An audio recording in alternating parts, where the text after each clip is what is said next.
Querida, a gente não é pacífica. Nunca. A gente é lutadoras. Pra você entender esse vídeo aqui, primeiro você vai clicar aqui e assistir o primeiro vídeo com a Carla, beleza? E agora vamos conferir essa treta louca.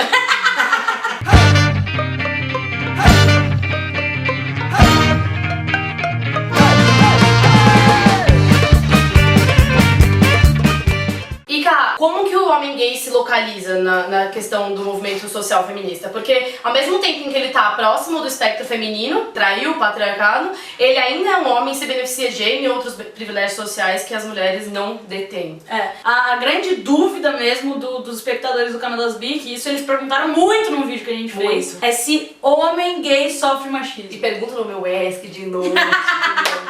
Homem gay sofre machismo, sim. O machismo é como se fosse uma grande bolha por cima de todos nós e que vai querer guiar ou que vai querer ditar normas e castigos para quem não segue a cartilha. Então, todo homem gay sofre do machismo, sim. Seja pela razão que for, seja por ser gay, seja por não ser produtivo, seja porque quer ser cantor e não contador. Você é um moleque, você não é homem pra fazer isso. Quer dizer, todo tipo de xingamento em relação à sua postura no trabalho, à sua postura na escola, à sua postura diante da vida vai ser sempre a partir da sua virilidade ou não, né? E portanto, sim, sofre machismo, sim. A outra pergunta, qual que é? Eu já até esqueci. Eu vou ficando louca. É que assim, o movimento feminista, pelo menos o das redes sociais que eu acompanho, elas falam que isso tira o protagonismo da mulher na luta feminista. Tá. E aí a gente pode usar um artifício um pouco teórico de falar que eles sofrem episódios machistas, agressões machistas. Eles não são mulheres, então eles não sofrem isso a vida inteira. É porque o machismo ele não ataca apenas as mulheres. Tá? Eles atacam as mulheres de uma maneira contundente, feroz, de uma maneira. Atacam os homens de outra maneira. São coisas diferentes. Então são machismos. Os machismos, eles são diferentes, atacam de maneira diferente e, portanto, são lutas também, num certo nível, diferentes. Entretanto, os homens, a partir do final dos anos do século XX, vão se organizar em lutas dos homens contra o patriarcado. Tá? Então você tem vários movimentos de homens, como o da fita branca, movimento de homens antipatriarcais, que vão organizar agendas para eles homens, e aí nesse caso eu estou me referindo aos homens heterossexuais, que não concordam com os privilégios que eles têm por serem homens. Stuart Mill, já no século XIX, vai dizer, tem que chamar de sujeito, não é para chamar de homem, nada, pontua aqui, pontua ali, mas você tem movimentos de homens contra o patriarcado que tem uma agenda própria.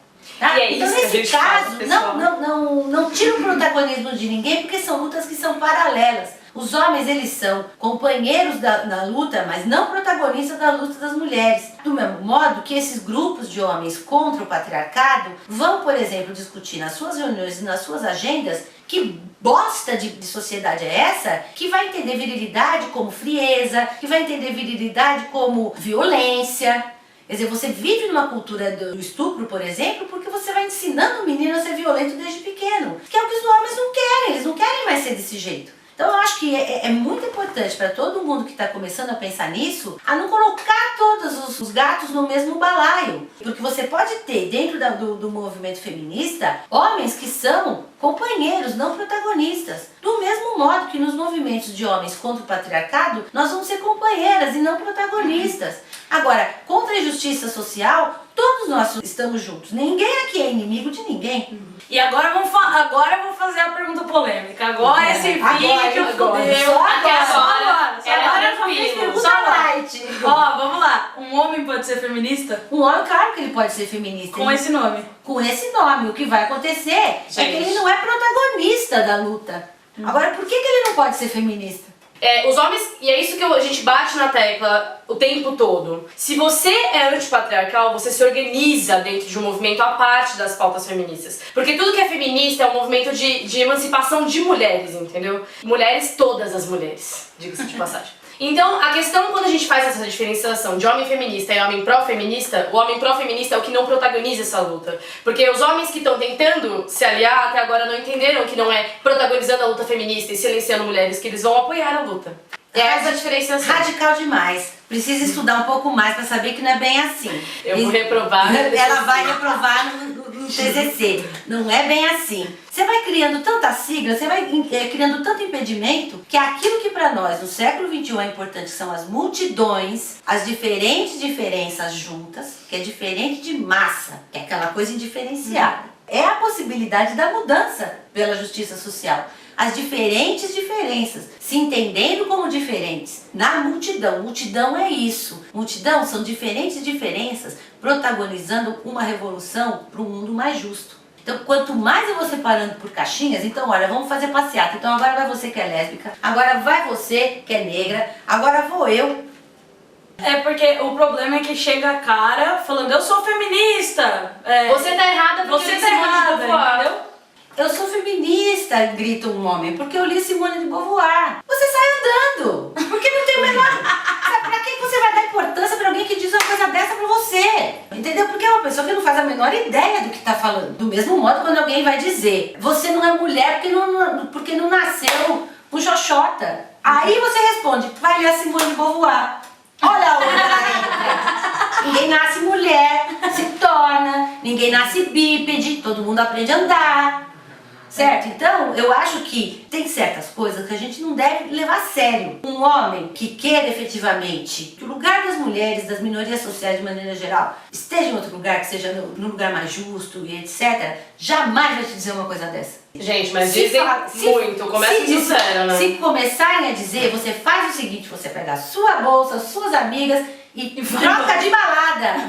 Porque não vale a pena, troca de balada. Porque a pessoa não sabe do que ela está falando. E não generalizem, porque não é assim. Eu acho que tem que procurar movimentos sérios de homens, mulheres, gays, lésbicas, trans, sérios e que tenham em comum a vontade da justiça social, a vontade de que esse mundo deixe de ser um mundo tão preconceituoso em todos os sentidos. Aí são movimentos que vale a pena se juntar, movimentos que vale a pena fazer parte e dar as mãos. Gente, diferenças à parte, homens e mulheres têm que aprender a se construir em termos de movimentos paralelos e aliados e não tentando protagonizar um espaço social do outro. Pois olha, eu vou dizer uma coisa. Em primeiro lugar, eu acho que a Débora tá indo na balada errada.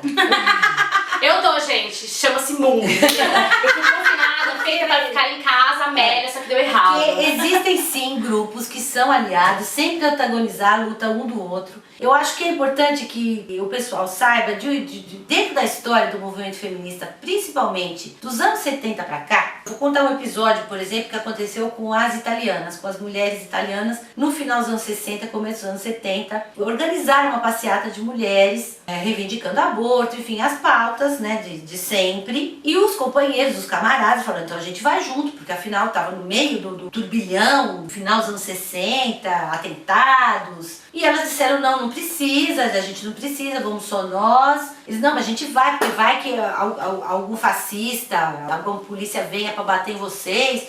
Elas não precisam, a gente sabe se defender, beleza, a gente vai sozinha. Eles foram e eles encheram elas de porrada. Os caras que queriam ir juntos. Os comunistas, Eles mesmos encheram elas de porrada. Por quê? Com isso? Porque assim, como assim? Vocês vão pra uma passeata sem a gente? Você entendeu? É esse então, problema. o que acontece? Então, a balada que a Débora tá indo é uma balada antiga, uma balada de 50 anos, vamos dizer assim. E a partir desse momento, nos anos 60, começa a se discutir. Afinal de contas, essas reuniões vão ser reuniões só de mulheres, sem a frequência de homens? Então, é uma pauta que tem 50 anos no movimento feminista. Nos movimentos sociais feministas e antipatriarcais sérios, isso já está resolvido. O que acontece é que hoje a gente vive um momento de visibilidade de novos movimentos que não entendem a história direito do que vem acontecendo nos últimos 50 anos e parece que é agora que os homens resolveram protagonizar. Isso não é verdade. Há uma coisa importantíssima que acontece nos movimentos sociais sérios, que é o seguinte, os grupos que são feministas ou enfim, pró-emancipação da mulher, que tem homens e mulheres participando, são organizados assim, tem reunião que só vai mulher. Por quê? Existem muitas mulheres, não é uma nem duas, são muitas, que se sentem constrangidas na presença do homem de falar de um aborto que ela teve que fazer. E isso não é problema nenhum. Então você tem reuniões que vão só as mulheres, também filhas dos movimentos de autoconsciência dos anos 60. Em outras reuniões que são mistas. E ninguém fica puto. Isso é que é o importante. Então, saber o momento em que essa é uma pauta super da gente. E por isso vai só mulher. Então, existem grupos, do meu ponto de vista, maduros. Tá? E que, portanto, conseguem sim conciliar pautas e ter avanço nas políticas públicas de maneira geral. São essas questões que eu acho que precisam sempre ficar claras pra gente não generalizar e não virar uma coisa assim, sabe, só de gritaria e achar que então todo mundo é a mesma coisa, todo homem é igual, toda mulher é igual. Isso é generalização que não leva a nada e não faz com que a nossa vida melhore. É isso, gente. Como vocês podem ver, o patriarcado ele não facilita, ele faz a gente inimigas, a gente briga com vídeo, entendeu? Anota aí, se inscrever no canal das Bi, fazer curso no Inanna, comprar o livro da Carla, curtir, comentar, entendeu? E um beijo pra vocês, espero que vocês tenham gostado. Beijo! Beijo!